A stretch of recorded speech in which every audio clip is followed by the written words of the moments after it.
உன்னை வெளியே அமைச்சிட்டு தங்கச்சிக்கு எப்படி கல்யாணம் பண்ண முடியும்னு உன் அப்பனும் மச்சானுங்களும் யோசிச்சுட்டு இருந்தானுங்க. கடவுள் இப்படி ஒரு வாய்ப்பை கொடுத்திருக்காரு.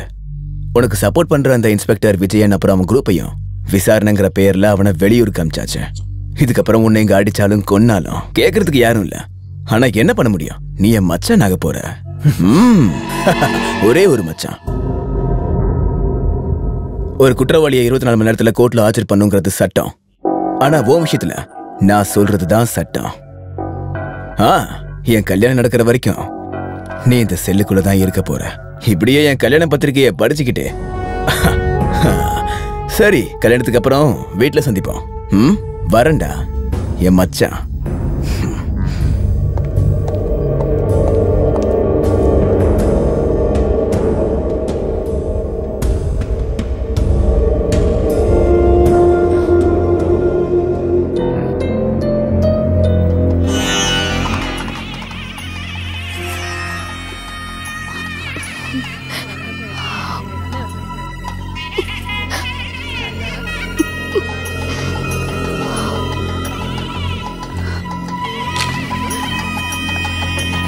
இன்னும் ரெடி ஆகலையா? அவங்க எல்லாம் இப்ப வந்துருவாங்க. இப்போ ரெடி ஆயிட்டு வா. சீக்கிரம். தம்பி, என் பையன் எங்க இருக்கான்னு தெரிஞ்சதா? போன் பண்ணி விஷயத்த சொன்னேன். ஏதோ வேலையா இருக்காராம், வர முடியாதா?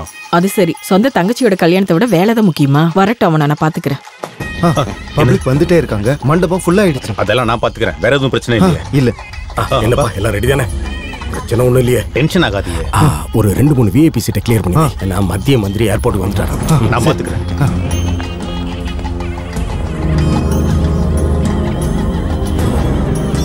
மீனுக்குட்டி, வாமா போலாம்.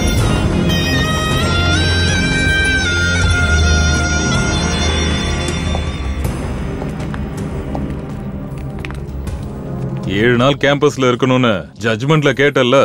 இன்னைக்கு மதியானமே கஸ்டடியில இருக்கணுமா? இருந்தாலும் எஃப்ஐஆர் படி கம்மியான தண்டனை தான் கொடுத்திருக்காங்க. நீ இல்லாம உன் தங்கச்சிக்கு கல்யாணம் நடக்கணும்ன்றதான் உங்க பிளான். அது கல்யாணம் மாதிரியே இல்ல. தமிழ்நாட்டுல ஆள்ற எல்லா மந்திரிகளும் அங்கதான் இருந்தாங்க. யார் இருந்தா என்னையா? சொந்த பையனையே ஜெயில அடைச்சிட்டாங்களே.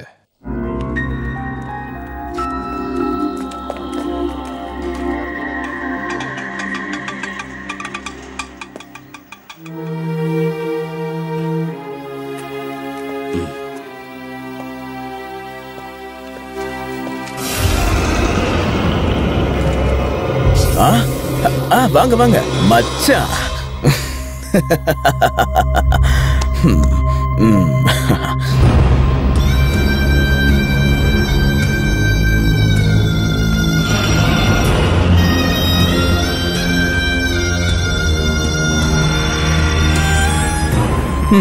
தூரமா எங்க ட்ரிப்புக்கு போயிட்டு வந்திருக்கீங்க போல இருக்கே. மச்சான் இவ்வளவு நாள் எங்க போயிருந்தாரு?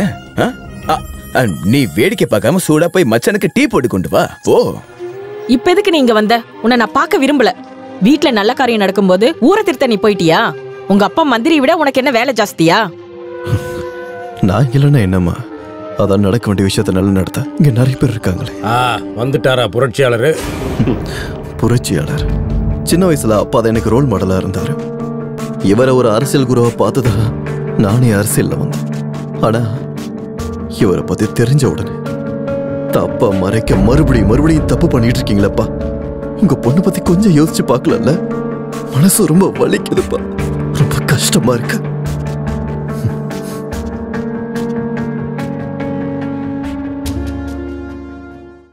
படுகொலை நடந்ததுக்கு அப்புறம் அந்த இடத்துக்கு வந்த பகவத்சிங்கால அதை ஏத்துக்கவே முடியல. ரத்தம் படிஞ்ச ஒரு பிடி மண்ணை எடுத்து அவரு உறுதிமொழி எடுத்துக்கிட்டாரு. நான் என்ன இந்த ராஜ்யத்துக்காகவே ஒப்படைக்கிறேன்னு. கையிடுறா, நானே பாத்துக்கிறேன். என்ன சத்தம் அங்க? காட்டு. இது யாரோடது கேக்குறேன்ல. அன்னைக்கு கணக்கு சார கொலை பண்ண வந்தாங்கல்ல, அவர்கிட்ட இருந்து விழுந்தது.